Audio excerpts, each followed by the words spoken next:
안녕하세요. 태국을 사랑하는 남자 아룬입니다.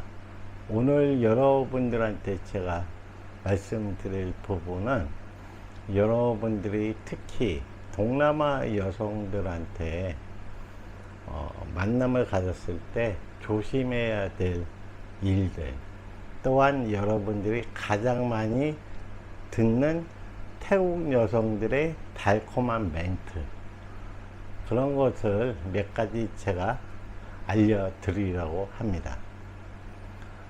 먼저 태국 여성들이 여러분들한테 가장 많이 사용하는 언어는 뭐다? 오빠입니다. 이 오빠라는 용어가 어떻게 태국에서 시작됐을까? 그 원조는 제가 간단히 설명해 드릴게요. 예전에 몇십 년 전에는 태국이라는 정보, 동남아라는 정보가 인터넷이 발전이 안 되다 보니까 많이 없었죠. 그때 당시에 보통 투어로 많이들 동남아 여행을 남자들이 옵니다. 그때 당시에는 가이드 하시는 분들이 투어 손님을 데리고 가라오케, 유흥업소를 갑니다. 근데 그 한국 남성분들은 대부분 40대, 50대, 60대 분들이죠. 그러다 보니까 그 젊은 아가씨들, 20대 아가씨들이 그 중년, 노년층 한국 남성들에게 오빠라고 불러주니까 이 한국 남성들은 거기에 쓰러집니다. 상상도 할 수 없는 그런 오빠라는 용어를 듣게 되는 거죠. 그러다 보니까 이 한국 남성들이 기분이 업그레이드 되고 뭐 술도 많이 먹고 그러다 보니까 이게 유흥업소 여성들이 한국 남성을 보면 오빠라는 용어를 시작하게 된 거라고 생각하시면 됩니다. 여러분들이 동남아 여성들을 만나면 간혹가다 이런 이야기를 들을 거예요. 여러분들이 동남아 여성을 만날 때 거의 대부분은 서민층에 있는 여성들을 만나는 겁니다. 오빠, 우리 집에 같이 갈래? 그런 달콤한 말을 들었을 때 여러분들은 어떻게 생각합니까? 아, 저 여성이 나를 정말로 좋아하고 사랑하는구나. 거기까지만 생각을 합니다. 그 오빠, 우리 집에 같이 갈래라는 뜻을 전혀 이해를 못하는 게 한국 남성들입니다. 우리 집에 갈래라는 뜻은 한마디로 당신이 우리 집에 가서 우리 집이 얼마나 어렵게 사는지, 우리 집도 지어주고 우리 부모님이 어렵게 사니까 경제적인 도움을 주세요라는 뜻이라고 생각하시면 돼요. 그 생각을 전혀 못하는 게 한국 남자들입니다. 많은 사람들은 동남아에 와서, 특히 저는 태국에 살고 있으니까 파타야에서 정말 나를 사랑하고 좋아하는 여성을 만나는 확률은 로또 복권 1등 당첨될 확률보다 적습니다. 수많은 한국 젊은 남성, 노년층 분들이 태국 파타야에 가서 그녀들한테 듣는 얘기, 가장 첫 번째가 뭔지 아세요? 여러분들은 여행을 와서 잠시 그녀들과 즐기고 한국으로 떠났을 때 100%가 다 그녀들의 라인을 저장하고 갑니다. 그녀들은 여러분들한테 오빠, 나 핸드폰 고장났어. 이 이야기를 정말 많이 들었을 겁니다. 그 뜻은 무엇입니까? 오빠, 핸드폰, 아이폰 사주세요. 한국 남성들은 그러면 핸드폰이 고장나면 연락이 안 되니까 스스로 돈을 주게 돼 있어요. 두 번째,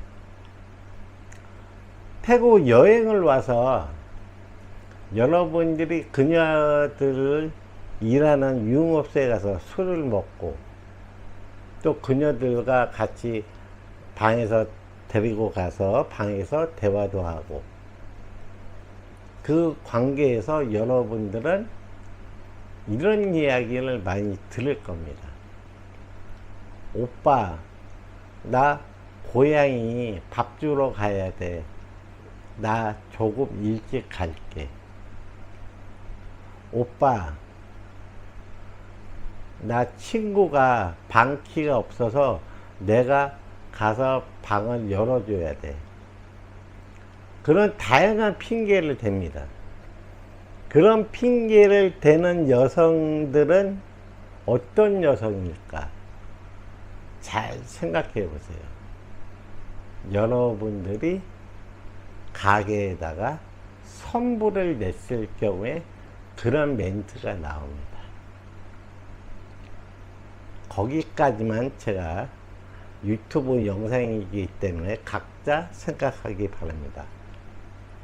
또한 태국 여성, 특히 여러분들 여행자로 와서 태국 여성들을 만나고 아까 말씀드린 대로 번호를 저장해서 라인, 한국으로 돌아갑니다.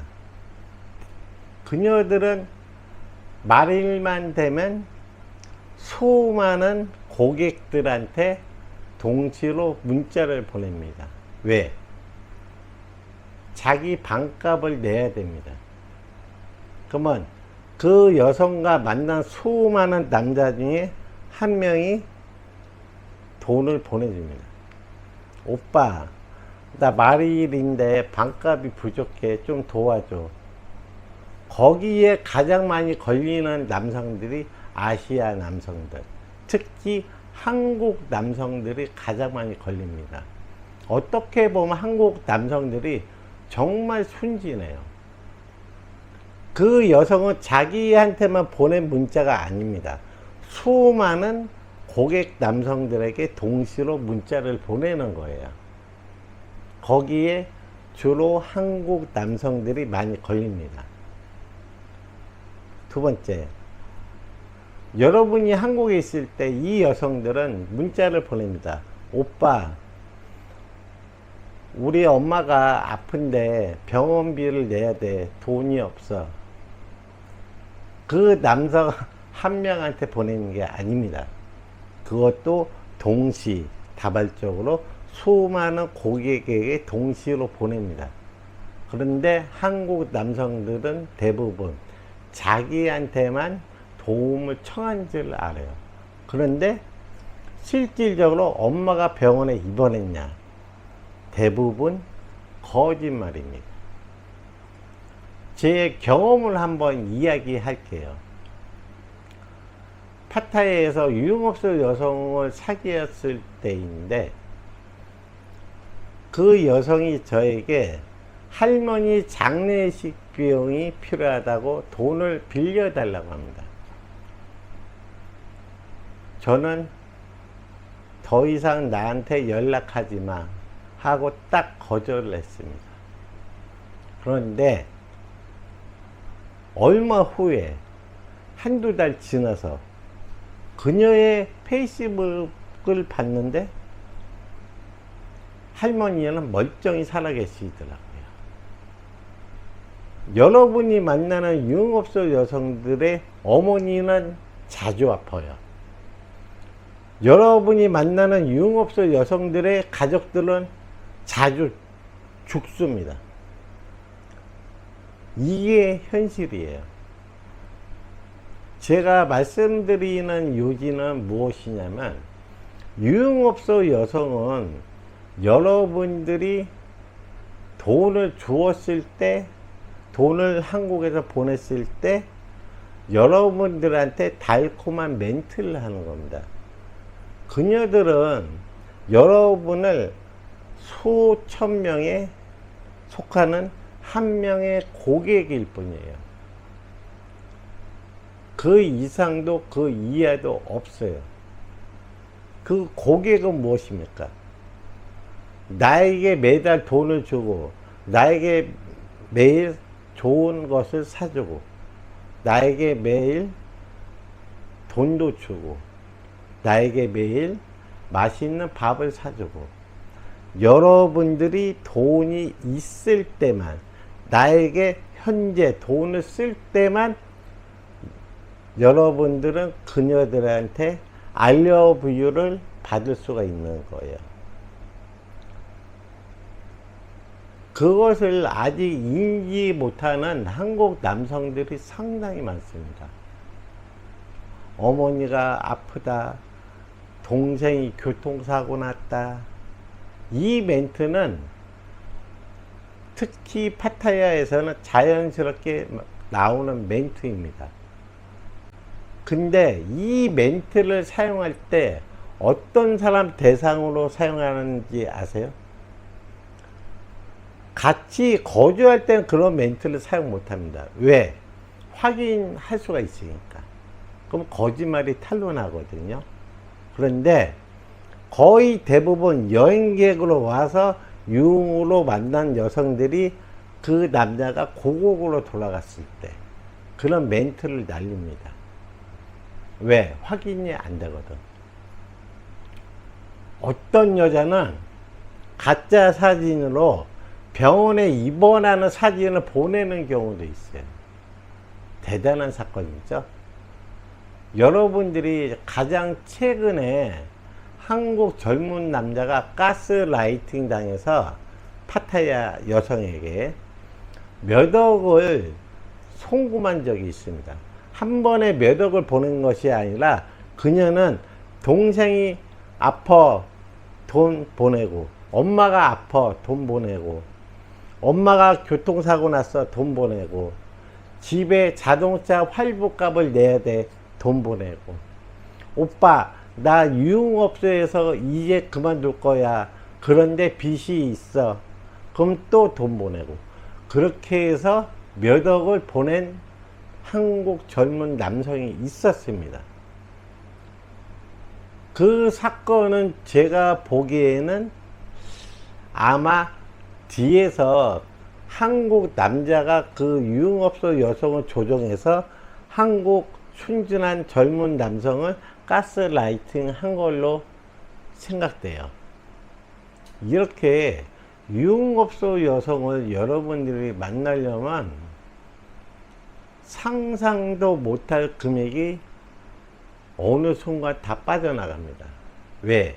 그녀들은 쉽게 돈 많은 사람들과 많은 관계를 맺어왔기 때문에 웬만한 돈이 있지 않으면, 자산이 정말 몇십억이 있지 않으면 쉽지가 않은 대상입니다.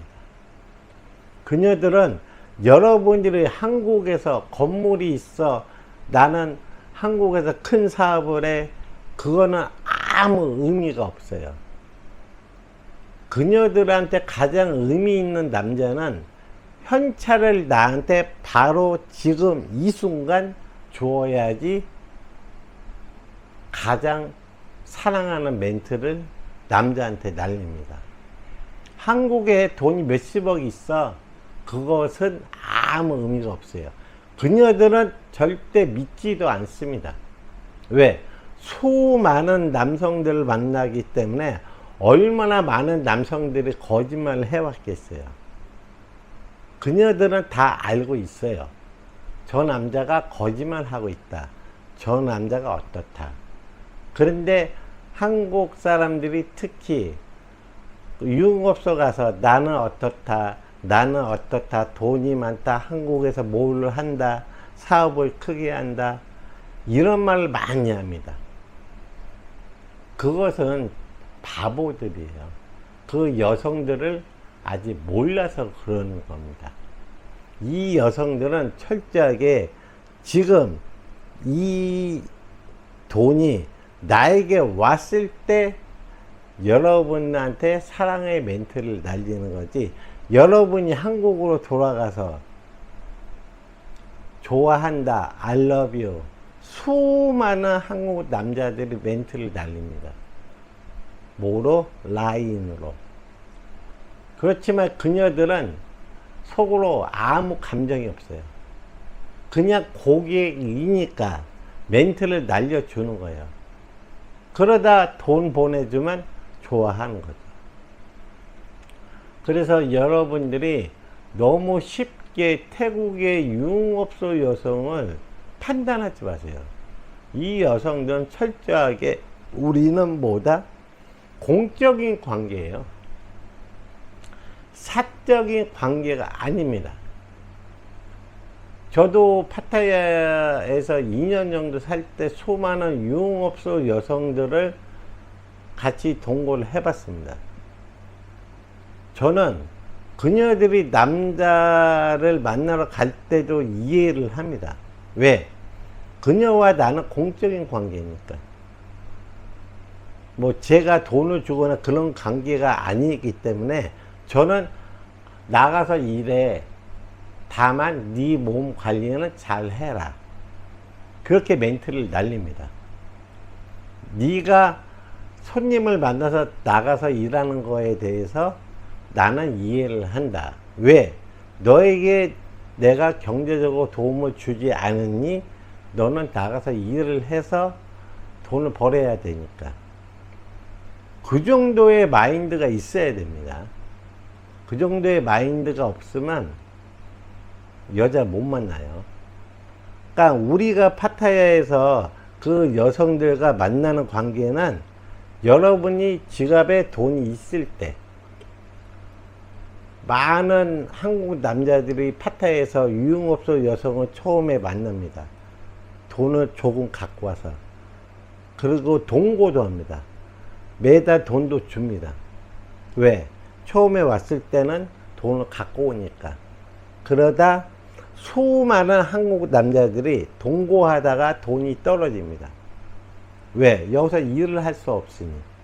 그러다 그 여성은 돈 떨어진 한국인은 관심이 없어요. 그럼 다시 돈이 있는 외국인 남성을 찾게 돼 있습니다. 그런데 한국 남성들은 여기서 울고 불고 난리칩니다. 너는 내 여자친구야. 근데 왜 다른 남자를 만나? 전혀 이해가 안 되는 말을 합니다. 왜? 저는 태국에 21년째 살아봤잖아요. 수많은 여성, 유흥업소 여성, 일반인 여성을 많이 만나봤어요. 그런데 파타야는 돈 떨어진 외국인은 전혀 관심이 없는 대상입니다. 한국으로 착각을 해요. 그래서 파타야의 사건 사고 나는 태국 여성과 한국 남자의 사건 사고는 뭐냐? 대부분 돈 떨어진 한국 젊은 친구들이 끝까지 여자한테 매달리는 겁니다. 어느 여자가 돈 떨어진 한국 남성을 좋아하겠어요? 여러분이 돈이 있을 때까지만 여러분을 좋아하는 겁니다. 절대 정신 차리시고, 유흥업소 여성은 평생을 미래를 약속하는 여성들이 아니에요. 여러분들이 정말로 진정한 좋은 여성을 만나기 위해서는 시간도 많이 필요합니다. 그리고 급하면 실수하게 돼 있어요. 천천히 여기서 살다 보면 좋은 여성, 정말 나를 사랑하는 여성을 만날 수 있는 기회는 누구나가 생깁니다. 그래서 오늘 제가 뭐 더 길게 설명할 수는 있지만 또 유튜브 영상이다 보니까 길게는 설명 못하고 간단하게 이렇게 영상을 제작했습니다. 한마디로 태국에서 유흥업소 여성을 만날 때 그녀와 사랑이란 단어를 사용하지 마세요. 그녀들은 나는 그냥 ATM이라고 생각한다고 생각하시면 됩니다. 사랑도 없어요. 잊지 마시고, 태국에서 여러분들이 성공하시거나 오래 사시려면 마음을 천천히 기다려야 됩니다. 기다리는 자에게 복이 옵니다. 급하면 실패합니다. 절대 태국에서 태국 여성, 특히 유흥업소 여성을 만만히 보지 마세요. 여러분들 큰 코 다칩니다. 여기서 간단하게 제가 영상을 제작했고요. 영상을 다 보시면 좋아요, 구독 부탁드리겠습니다. 감사합니다.